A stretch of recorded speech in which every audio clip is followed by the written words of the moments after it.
우리 함께 하나님 말씀 보도록 하겠습니다. 오늘 함께 보실 하나님 말씀 에베소서 1장 15절 16절 말씀입니다. 우리 두 절을 함께 보도록 하겠습니다. 에베소서 1장 15절 16절 말씀 신약성경 310페이지에 있습니다. 에베소서 1장 15절 16절 말씀 함께 읽습니다. 시작. 이로 말미암아 주 예수 안에서 너희 믿음과 모든 성도를 향한 사랑을 나도 듣고 내가 기도할 때 기억하며 너희로 말미암아 감사하기를 그치지 아니하고. 아멘. 우리 한번 따라하겠습니다. 참된 신앙 고백의 기준들. 네, 죄송한데 우리 그 따뜻한 물 한 잔만. 제가 갑자기 목이 이러네요. 우리 예배 쓰기 전에 갑자기 가래가 막 계속 목이 잠겨가지고 따뜻한 물이 있어야 될 것 같습니다. 오늘 함께 잘 힘을 내서 말씀을 들어야 될 것 같습니다. 왠지 목이 계속 이렇게 중간중간 잠길 것 같아서 끊기지 않게 우리가 이 집중을 놓치지 않게 우리 하나님 말씀을 잘 우리가 함께 보도록 하겠습니다. 우리가 지금 이제 3절에서 14절 말씀을 이제 다 끝났거든요. 3절에서 14절 말씀 이걸 가지고 많은 분들이 정말 위대한 진술이다 라고들 말을 해요. 왜 위대한 진술이냐? 우리가 가장 중요하게 여겨야 될 그 구원이라는 사건을 정말 탁월하게 확실하게 삼위 하나님의 그 사역적인 측면에서 우리에게 설명하고 있기 때문이죠. 그래서 우리가 이 말씀을 알아가는 것은 우리의 신앙에 너무 중요하다는 것을 우리가 잘 기억해야 됩니다. 그것이 이제 끝났어요. 근데 이제 여기서 설명을 못했던 부분이 이것을 보통 한 호흡, 어떤 분들은 제가 그건 확실히 점검을 못해봤는데 한 문장으로 되어 있다, 가장 긴 문장 중에 하나다, 이렇게 말씀하시는 분들이 있거든요. 제가 이걸 아직 점검을 못해서 이렇다라고 말은 못 드리지만 그렇게 설교하셨다는 것은 그분들은 검증을 하셨다는 것으로 생각을 하기 때문에 우리가 알아두면 좋을 내용이 지금 3절에서 14절이 한 호흡으로 이제 한 문장으로 말하고 있다라는 것, 신약 성경에 어떻게 보면 가장 긴 문장 중에 하나다라고 언급하고 있다는 거죠.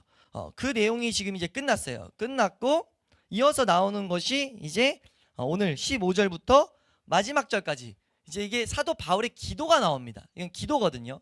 에베소 성도들을 위한 기도가 여기서 등장하는데 이것도 한 호흡이다라고 지금 설명해요. 그러니까 쭉 이어지는 내용이라는 거죠.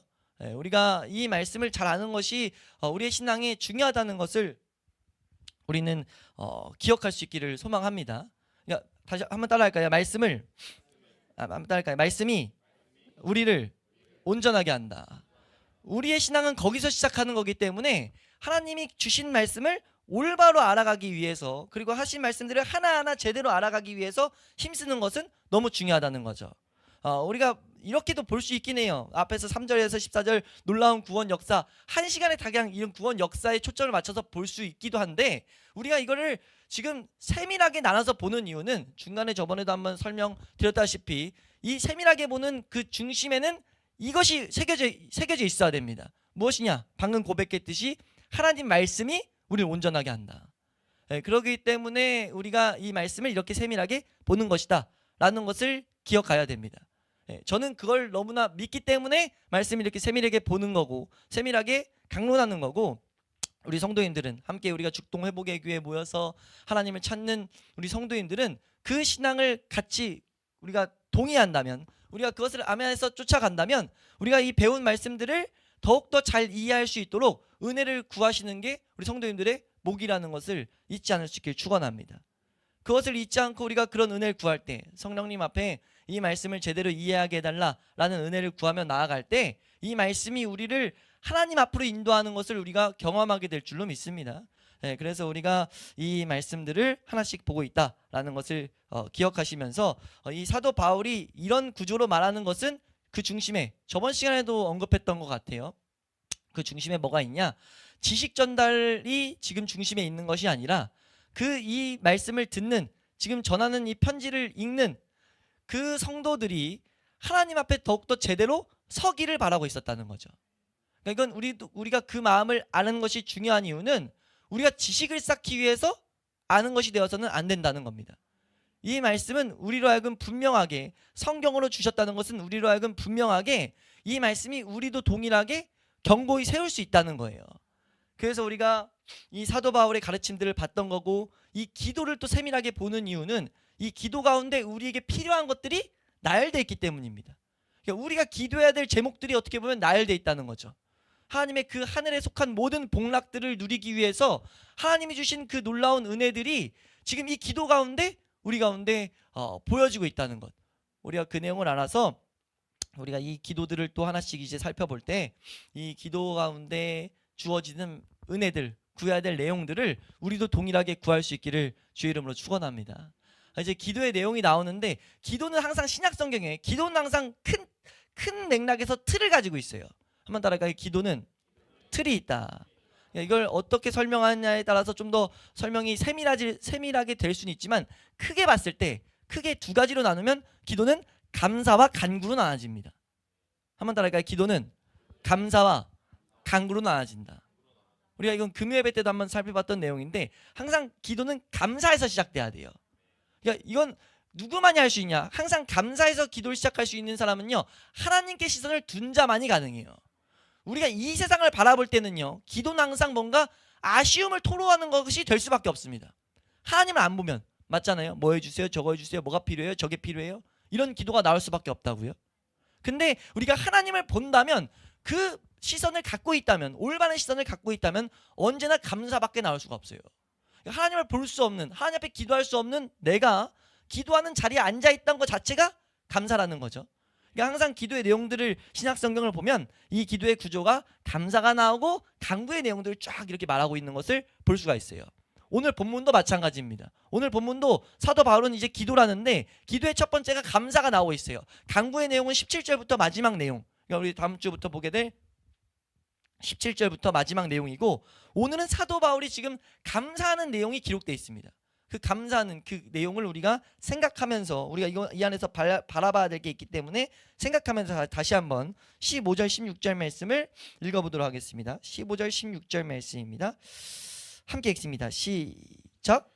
이로 말미암아 주 예수 안에서 너희 믿음과 모든 성도를 향한 사랑을 나도 듣고 내가 기도할 때 기억하며 너희로 말미암아 감사하기를 그치지 아니하고. 네, 지금 사도 바울이 감사가 그치지 않고 나오는 내용이 무엇이냐라고 봤더니 에베소 교회의 구원을 제대로 얻게 된 하나님의 은혜의 풍성함을 통해서 구원이 성취된 자들, 성령의 인치심을 받은 자들, 그 은혜를 봤다는 거예요. 그러니까 성도가 된 자들을 봤다는 거예요. 이게 사도 바울의 끊임없는 감사의 이유였습니다. 우리가요, 구원받았다는 것의 증거 중에 하나가 무엇이냐면요, 한 영혼이 구원받게 되는, 회심하게 되는 사건을 너무나 기뻐할 수 있게 된다는 거예요. 그것을 가장 바라는 감사의 제목이 된다는 거죠. 사도 바울은 지금 그걸 가지고 있었어요. 사람의 힘으로 도달할 수 없는 하나님의 그 놀라운 계획에 동참하는 일이 지금 사도 바울이 전도했던 에베소 교회 가운데 그 일들이 막 일어난 거예요. 이건 단순히 교회에 한 사람이 왔다는 게 아닙니다. 지금 사람이 늘어나는 것을 지금 신약 성도들은 관심 갖고 있지 않아요. 사도들도 그렇고 신약교회 성도들은 무엇이 관심이었냐면 교회에 오게 된 사람이 회심하게 되는 것이 관심이었어요. 이 회심하게 되는 것이 가장 중요하기 때문에 그 일이 일어난 것을 지금 사도 바울은 보고 감사가 그치지 않고 있다라고 지금 말하고 있다는 거죠. 우리가 지금 이 말씀을 통해서 우리가 먼저 알아야 될 것은 방금 설명드렸지만, 회심한 교회는 진짜 한 영혼이 회심하기를 이렇게 바라야 되는구나, 이것이 정상이구나 라는 것을 잘 새겨놓을 수 있길 축원합니다. 왜 새겨놔야 되냐면요, 이런 말씀이 아니고서는 이게 정말 옳고 복된 것이라고 알 수 있는 길이 없어요. 무슨 말이냐면 우리가 마땅히 이 영혼의 회심에 관심 갖는 것이 우리도 스스로도 구원받는 자들도 이것만을 관심을 가져야 돼라는 의구심이 들 때가 있다는 거죠. 왜요? 이 세상 어디서도 이것을 관심 갖고 있지 않기 때문에. 이 세상 그 누구도, 심지어 가족끼리도, 이거는 함께 사는 부부끼리도 이거는 공유할 수 있는 개념이 아니에요. 뭐 하지 않으면요, 함께 그리스도인이 되지 않으면요. 그리스도인이 되지 않으면 회심이 뭘 그렇게까지 관심 가져야 될 일인데 라고 생각할 수밖에 없다는 거죠. 근데 그리스도인에게는 반드시 있어야 될 것 중에 하나가, 나오는 것 중에 하나가 한 영혼이 회심되기를 바라는 마음이 있을 수밖에 없다는 거예요. 우리가 이런 말씀을 통해서 이것이 올바른 모습이구나, 구원받은 자들에게 주신 하나의 은혜구나 라는 것들을 기억해야 될 줄로 믿습니다. 우리가 그것을 기억하면서 사실 이 말씀을 통해서 우리 오늘 보게 될 것은 제목에도 적혀 있지만 이 내용을 통해서 알 수 있는 복된 내용이 무엇이냐면요, 참된 신앙 고백의 기준이 여기서 딱 드러나고 있다는 거예요. 참된 신앙 고백. 그러니까 우리가 신앙 고백을 하잖아요. 여기서 말하는 건 내가 하나님을, 예수 그리스도를 믿습니다 라는 것. 그래서 구원받게 되는 그 신앙 고백. 구원받은 자들이 구원받았다는 것을 확증하는 건 우리 신약 성도들에게 매우 중요한 하나의 사항입니다. 내가 구원을 받았는가 안 받았는가, 이걸 점검할 수 있는 건 너무 중요한 내용이에요. 그래서 신약 성경에 많이 등장하는 주제 중에 하나가 딱 이겁니다. 너가 지금 구원 받았냐 안 받았냐. 우리 고린도후서 13장 5절 말씀 같은 걸 보면은 우리 말씀 한번 읽어볼까요? 고린도후서 13장 5절 말씀 함께 읽습니다. 시작. 너희는 믿음 안에 있는가 너희 자신을 시험하고 너희 자신을 확증하라. 예수 그리스도께서 너희 안에 계신 줄을 너희가 스스로 알지 못하느냐. 그렇지 않으면 너희는 버림받은 자니라. 아멘. 점검해서 확증하라는 것을 분명 말하고 있어요. 일각에서 우리가 알미니안주의를 배격한 이유 중에, 경계한 이유 중에 하나가 뭐냐면요, 알미니안주의는 구원을 확신을 할 수 없다고 선언합니다. 그러니까 빌립보서 2장 12절 말씀 같은 말씀, 그런 말씀에 뭐가 있냐면 너희 구원을 두렵고 떨림으로 이루라고 하거든요. 그 말씀들을 좀 이제 잘못 해석해서 이제 천국 갈 때까지, 죽을 때까지 그냥 두렵고 떨림으로 계속 가야 되는 것으로 구원을 봐요. 근데 성경은 분명하게 말하는 것은 구원을 확증할 수 있다고 말합니다. 확증하라고, 그 기준들, 우리가 참된 신앙 고백의 기준들을 가지고 있으라고 말한다는 거죠. 그래서 여러 가지 기준들을 줘요. 우리가 참되게 구원받았는가, 영생하는 믿음이 있는가 라는 것에 대한 여러 가지 기준들을 주는데, 이 사도 바울도 오늘 본문에서 어떠한 기준을 가지고 뭘 본 거예요? 성도들이, 그 교회 성도들이 구원 받았다 안 받았다를 확증하게 된 거죠. 이거는 구원 받은 모습이야 라고 확증했기 때문에 감사할 수 있었다는 거예요. 그러니까 사도 바울이 말하는 내용을 보면은 딱 두 가지로 함축됩니다. 그러니까 두 가지 내용을 딱 가지고 이건 구원 받았어 라고 말하고 있다는 거죠. 이건 우리에게 뭘 나타내냐면, 특별히 3절에서 14절 중대한 교리적인 내용들, 우리 구원에 대한 그 상세한 가르침이 뒤에 나오는 이 두 가지 내용은요, 우리로 하여금 모든 신앙 고백의 그 기준들을 함축한다고 봐도 무방해요. 무슨 말이냐? 이 두 가지에 통과하면요, 나머지 모든 기준들은 통과할 수밖에 없다는 거죠. 그러니까 반대로 말하면 이렇게도 볼 수 있어요. 수많은 기준들이 있긴 해요. 그 기준들을 봤을 때 애매할 수도 있다는 거예요. 근데 그 여러 가지 기준들로 보이는 것들을 통과해 보였는데 이 두 가지에 통과를 안 하고 있어요? 라고 했다면 그 사람은 구원받았다고 확증할 수 없다는 거죠. 그러니까 구원받았다는 확증은 이 두 가지 안에서 이루어진다는 겁니다. 그래서 우리가 이것을 제대로 아는 것은 우리의 삶 가운데 너무나 중요하다. 왜요? 우리가 항상 감사할 수 있는 그 첫 번째가 무엇이 돼야 되냐면 구원받은 사건이 돼야 되거든요. 그것이 돼야 되기 때문에 구원을 확증하는 것은 너무나 중요하다라는 것을 우리가 이거는 뭐 여러 가지로 설명해도 부족함이 없는 줄로 믿습니다. 그래서 신학정경은 항상 이 기준들을 제공하고 있고, 근데 우리가 알아야 될 것은 오늘 본문은 이 두 가지를 이 신앙 고백의 기준을 함축해서 두 가지로 말하고 있다는 거죠. 우리가 그것을 이제 한번 살펴보면 이 둘로 요약하는 것 15절에 등장하는데 15절 말씀입니다. 함께 읽어보도록 하겠습니다. 15절 말씀 함께 읽습니다. 시작. 이로 말미암아 주 예수 안에서 너희 믿음과 모든 성도를 향한 사랑을 나도 듣고. 네, 지금 딱 이거 듣고 바울이 딱 이 두 가지를 딱 듣고 뭐 한 거예요? 이건 구원받은 자야 라고 해서 감사했다는 거예요. 이들이 다 이 성령의 인치심을 가진 자들이기 때문에 그 열매들이 나타나고 있는 것이기 때문에 참 감사하다라는 고백을, 감사가 그치지 않는다라는 고백을 했다는 거죠. 그러니까 우리가 여기서 나타나는 두 가지, 첫 번째는 무엇이냐? 주 예수 안에서 너희의 믿음을 들었다는 거예요. 한번 따라할까요? 주 예수 안에서 너희의 믿음. 주 예수 안에 있는 너희의 믿음을 내가 들었다. 그러니까 첫 번째 사실은 그들의 믿음이 주 예수 안에 있다라는 것을 우리는 주목해야 된다는 겁니다. 이 의미를 정확히 알아야 된다는 거죠. 주 예수 안에 있는 믿음이 무엇인가라는 것. 한번 따라할까요? 주 예수 안에 있는 믿음이 무엇인가? 이것을 우린 정확히 알아야 돼요. 이 번역은 다르게 하면 어떻게 할 수 있냐? 너희 중에 있는 주 예수를 믿는 믿음이라고도 번역할 수 있어요. 주 예수를 믿는 믿음. 주 예수를 믿는 믿음이 구원받은 중요한 시금석, 중요한 기준 중에 하나라는 거죠. 그럼 주 예수를 믿는 믿음이 무엇이냐라고 했을 때 여기서 사도 바울이 의도적으로 지금 예수님의 이름을 주 예수라고 부르고 있다는 것을 우리는 주목해야 됩니다. 우린 이런 하나하나의 단어들의 나열들, 순서들을 주목해서 볼 필요가 있어요. 특별히 중대한 교리가 등장하는 내용일수록. 그러니까 성경을 볼 때 모든 성경을 다 이렇게 한 구절 단어를 볼 필요는 없어요. 왜냐하면 하나의 스토리 형식으로 메시지 혹은 비유 형식으로 나타난 것들은 한 단어가 아니어도 그 메시지 전체를 보고 그 안에서 말하는 메시지만 잘 발견하면 돼요. 근데 지금 우리가 보고 있는 이런 내용처럼 특별히 1장에서 나타난 내용들은 중요한 교리적인 내용이에요. 그러니까 중요한 교리라는 것은 하나도 대충 봐서 안 된다는 거죠. 마치 한 번씩 설명했던 것 같은데 이건 마치 뭐와 같냐면 상세한 사용 설명법과 같아요. 세밀한 기계에.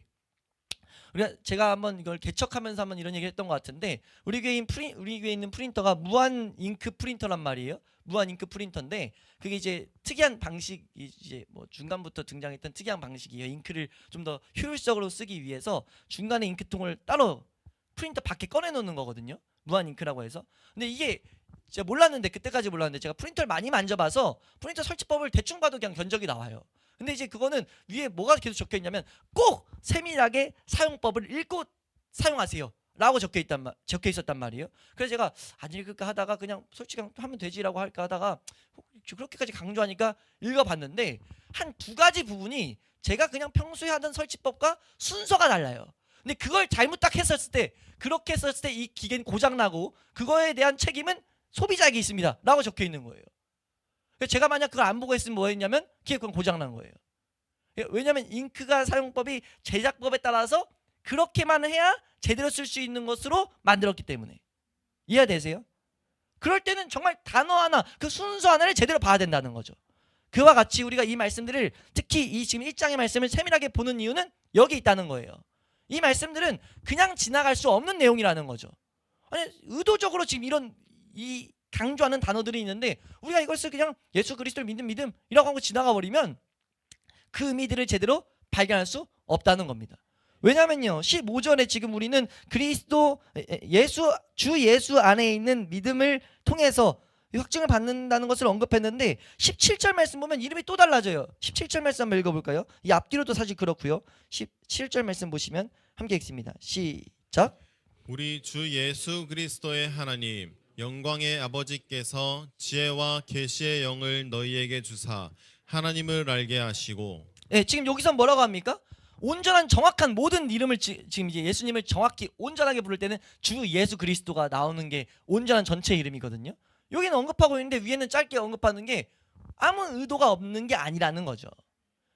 그리고 위에도 그리스도라고 말하고 이러고 있는데 지금 여기서 그럼 말하는 것이 무엇이냐라고 했을 때 여기는 지금 그리스도를 빼고 예수라는 이름에 우리의 시선을 두라고 말하고 있다는 거예요. 예수라고 했을 때는요, 그분의 존재 자체를 생각해야 된다는 거죠. 그 존재 자체에 대한 믿음을 제대로 가져야 된다는 겁니다. 주라는 것은요, 많은 부분은 그냥 주님 이런 식으로 쓰이는데요, 이게 이 단어 안에 보면 로드라는 단어거든요. 이 단어가 구약 성경엔 야훼라는 단어를 주라고 번역합니다. 그러니까 야훼는 뭐냐면 하나님의 거룩한 내문자거든요. 이건 좀 복잡해지는데, 그러니까 이스라엘 백성 유대인들은요, 하나님이란 이름이 여호와라는 이름이 있어요. 근데 그 여호와라는 이름을 여호와라고 제대로 못 불러요. 그래서 이제 거룩한 이름이어서. 그러니까 여기서 이해해야 될 건 주라고 했을 때는 하나님을 나타내고 있기도 한다는 거예요. 여호와 하나님, 특히 여호와 하나님은 뭐냐면 약속하시고 백성과 약속하고 그 약속한 것을 반드시 이루시는 하나님. 지금 그 이름이 예수님 이름 앞에 계속 붙어요. 예수님을 그냥 주님, 나의 주님이다 라고도 부르는 내용도 있지만 특히 신약 성경에서는 그 안에 뭘 말하냐면 이 예수님은 하나님이야, 우리가 주로 여기는 그 하나님이야 라는 의미로서 사용되는 경우가 많이 있어요. 오늘 본문은 그 의미가 분명합니다. 그러니까 예수 그리스도, 예수라는 분은 하나님이야. 하나님이시면서 예수라고 했을 때는 참 사람이었던 분, 사람으로 오셨던 분. 그게 정말 우리의 사람의 이성으로 이해할 수 없는 내용이 여기서 이제 등장하거든요. 어떤 게 등장합니까? 남자와 여자가 아닌 여자 혼자서 애를 낳았다는 거죠. 네? 동정녀야. 아예 그런 일이 없었던 그냥 여자 혼자 애를 갖게 됐다라는 걸 말하고 있다는 거죠. 이걸 사람의 이성으로 용납할 수 있냐는 거예요. 납득할 수 있겠냐는 거죠. 납득 못하는 거예요. 이 내용은. 납득 못하는데 이 내용부터 시작해야 된다는 겁니다. 이 내용부터 시작해서 이 예수 그리스도가 오셨고 오신 예수 그리스도가 무엇을 하셨냐? 그럼 그분이 하나님이었는데 뭘 했냐? 우리 인류의 죄를 위해서 이 세상을 걸어갔고 사람들의 박해와 멸시와 모욕을 받았고 그 모든 것을 받으면서도 하나님의 백성들을 위해서 우리들을 구원하기 위해서 그 걸음들을 걷고 결국에는 십자가에 못 박혀서 죽으셨다. 십자가에 못 박혀서 죽으시고 거기서 끝나는 게 또 아니었고 부활하셔서 살아나셨다. 그 예수님의 그 하나하나의 사복음서에서 말하는 그 일대기들을 믿느냐? 라고 말한다는 거예요. 그 믿음을 너희가 갖고 있는가? 그 믿음을 고백하는 건요, 하나님을 믿는다는 것과는 완전 궤를 달리합니다. 그러니까 우리가 이 말씀 앞에서 한 목회자는 어떤 말을 하냐면요, 우리가요 교회 안에서 믿음을 점검할 때 하나님 믿습니까? 라는 질문이 나오면 안 된다는 거죠. 하나님은요 유대교도 믿어요. 하나님은요 이단들도 믿어요. 신천지도 하나님 잘 믿습니다. 예? 이슬람도 하나님 믿어요. 이슬람도 알라가 이제 하나님을 이제 알라라고 부르는 거거든요. 하나님은 참된 종교가 아닌, 특히 성경에서 말하는 참된 종교가 아닌 모든 종교들도 하나님을 부르는 종교는 많아요. 근데 하나님은 한결같이 뭐라고 진단하냐? 그거는 내가 인정하는 믿음, 인정하는 날 향해 오는 걸음이 아니라고 말한다는 거죠. 날 향해 오는 올바른 걸음은 예수 그리스도를 통해서만 가능하다. 요한복음 14장 6절 말씀 뭐라고 말합니까? 내가 곧 길이요 진리요 생명이니 나로 말미암지 않고는 아버지께로 갈 자가 아예 없다라고 선언한다는 거죠. 성경에 뭐라고까지 극단적으로 계속 말하냐면 예수 그리스도가 아니고선 예수의 이름 외에는 하나님 아버지께로 구원받을 길을 준 적이 없다.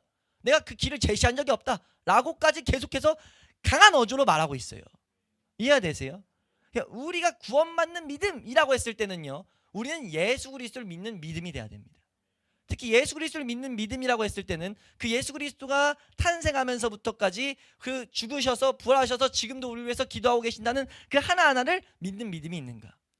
이것은요 성령이 아니고는 불가능해요. 우리가 우리의 신앙 고백, 우리의 신앙을 점검하는 중요한 기준 중에 하나가 이겁니다. 내가 주 예수를 믿는가? 내가 이 주 예수를 믿는 믿음을 갖고 있는가? 라고 돌아봤을 때 딱 구분 난다는 거죠. 내 믿음이 진짜가 아닌가가 드러난다는 거예요. 우리가 그럼 안 믿어질 때 애매모호하다, 그냥 믿는다 친다 라는 그런 마음이 있을 때 우리는요 그 안에 겸손하게 뭘 구해야 되냐면 하나님의 은혜를 구해야 됩니다. 하나님, 내가 믿어지게 하는, 이해되게 하는 게 아니라 믿어지게 하는 성령을 나에게 허락해 달라고. 성령님 나에게 오셔서 이것이 내가 깨달아지게 해달라는 은혜를 구해야 된다는 거죠.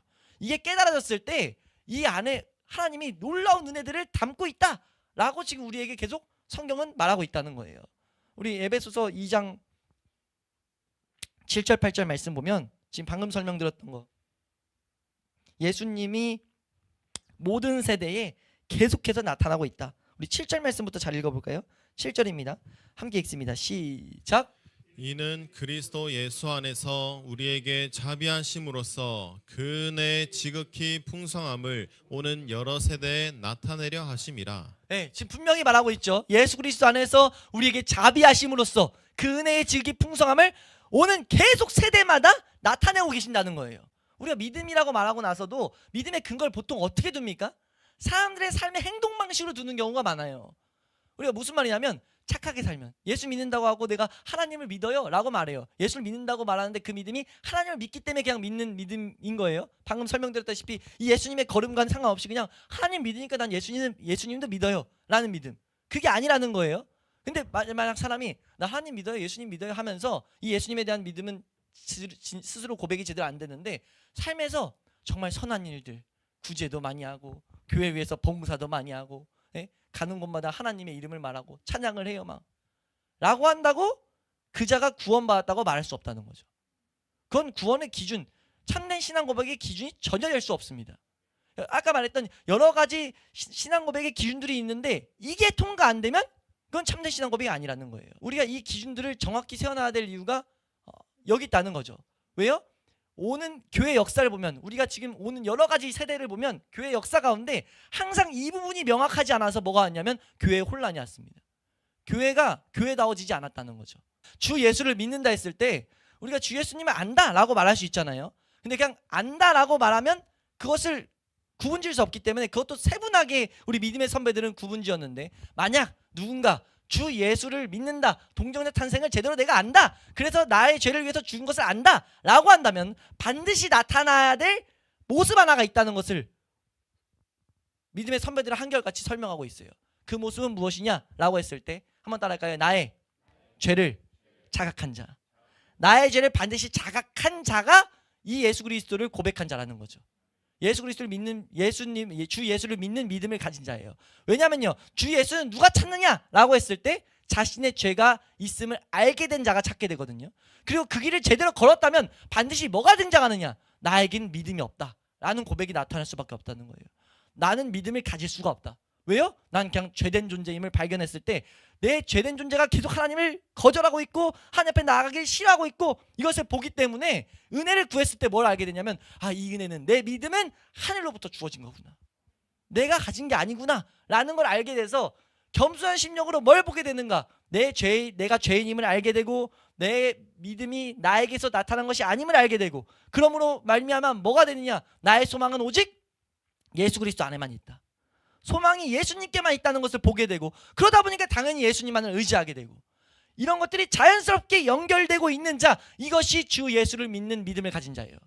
아무리 그 사람이 동정녀 탄생을 믿는다라고 말해도요, 어떻게 보면 스스로 착각하고 있을 수도 있다는 거죠. 교회 오래 다니면 하도 많이 듣다 보니까 나 그거 믿는데요? 라고 말할 수 있다는 거예요. 근데 그 믿음이 진짜라면 그 자는 뭘 봤어야 되냐면, 내 안에 예수 그리스도가 필요하다는 것을 간절히 찾았다는 경험을 가지고 있어야 돼요. 그 경험은 누구만이 할 수 있냐면 자신의 죄를 발견한 자만이 할 수 있습니다. 성경으로서, 성령의 은혜를 구함으로써 내 죄가 드러난 자만이 예수 그리스도를 제대로 찾을 수 있다는 거죠. 이 점검을 통해서 우리는 올바로 주 예수에 대한 고백을 봐야 된다는 거예요. 그거를 바울은 지금 들은 겁니다. 바울은 주 예수에 대한 믿음을 들었다라고 했을 때 단순히 예수님 믿습니다를 들은 게 아니고, 에베소 교회 교인들이 그 애통한 심령을 가지고 있는 것, 예수님만을 의지하면서 오직 은혜만을 붙잡고 오직 하나님 말씀만을 붙잡고 나아가고 있는 것. 왜요? 나에게서 올바로 갈 수 있는 근거가 나타나지 않으니까 하나님 말씀만을 따라가는 거예요. 하나님의 은혜만을 따라가는 거죠. 예수 그리스도의 은혜만을 붙드는 거예요. 그게 나타나고 있다는 것을 바울은 듣고, 너 안에 진짜 하나님의 은혜가 있구나, 은혜가 아니면 안 되는 건데 라는 것을 말할 수 있었다는 거죠. 우리가 그리고 나아가서 두 번째 이제 내용이 나오는데, 두 번째 내용은 무엇이냐라고 했을 때 말씀에서 말하는데, 두 번째 우리 다시 한번 15절 말씀 읽도록 하겠습니다. 15절 말씀 함께 읽습니다. 시작. 이로 말미암아 주 예수 안에서 너희 믿음과 모든 성도를 향한 사랑을 나도 듣고. 두 번째는 우리 짧게 한번 보면, 이거 두 번째는 왜냐면 하나의 찰떡입니다. 두 번째는 그냥 당연히 따라오는 내용인데, 그것이 무엇이냐라고 했을 때 모든 성도를 향한 사랑이라고 말해요. 여기서 잘 봐야 됩니다. 모든 성도예요. 우리의 구원의 시금석 중에 하나 중요한 것은 모든 성도를 향한 사랑이 나타나야 된다는 거죠. 그럼 여기서 전제는 무엇입니까? 성도는 아까 위에서 말했던 그 은혜를 같이 가진 자들. 왜 이 사랑이 생겨요? 이 내용을 공유할 수 있는 자가 이 사람밖에 없기 때문에. 이 내용이 뭡니까? 구원받은 것, 죄가 자각돼서 나 정말 죄인이야. 우리 천력정이라는 책을 보면요, 그런 내용이 나와요. 첫 묘사가 어떤 게 있냐면, 그 주인공인 크리스찬이 아내와 대화가 안 통하기 시작합니다. 그러니까 남편인 크리스찬은 죄가 각성돼서 나 이 죄 때문에 어떡하지, 막 너무 힘들어 라고 말하는데, 아내는 뭐가 그렇게 그게 죄야, 그게 뭐가 그렇게 힘들어 라고 이해를 전혀 못하는 장면들을 묘사하고 있어요. 이게 모든 그리스도인들이 겪는 내용 중에 하나입니다. 그래서 우리가 예수를 믿게 되면 그냥 자연적으로 계속 발생되는 게 뭐예요? 세상 즐기던 것들을 조금씩 멀리하게 되잖아요. 멀리 하려고 막 각오해서 하는 건 뭔가 이제 성경에 말하는 올바른 신앙이 아니라, 그냥 모습이 아니라 잘못된 수도 있어요. 그냥 그런 걸 말하는 게 아니죠. 그냥 점차 그냥 하지 말라고 해도 그냥 오히려 막 세상 즐겨라고 말해도 조금씩 싸워지는 게 나타나게 된다고요. 이해되세요? 그러다 보니까 제일 먼저 등장하는 게 뭐가 나에게 계속 등장하느냐? 내가 그전에 교류하던 친구들과 단절되기 시작합니다.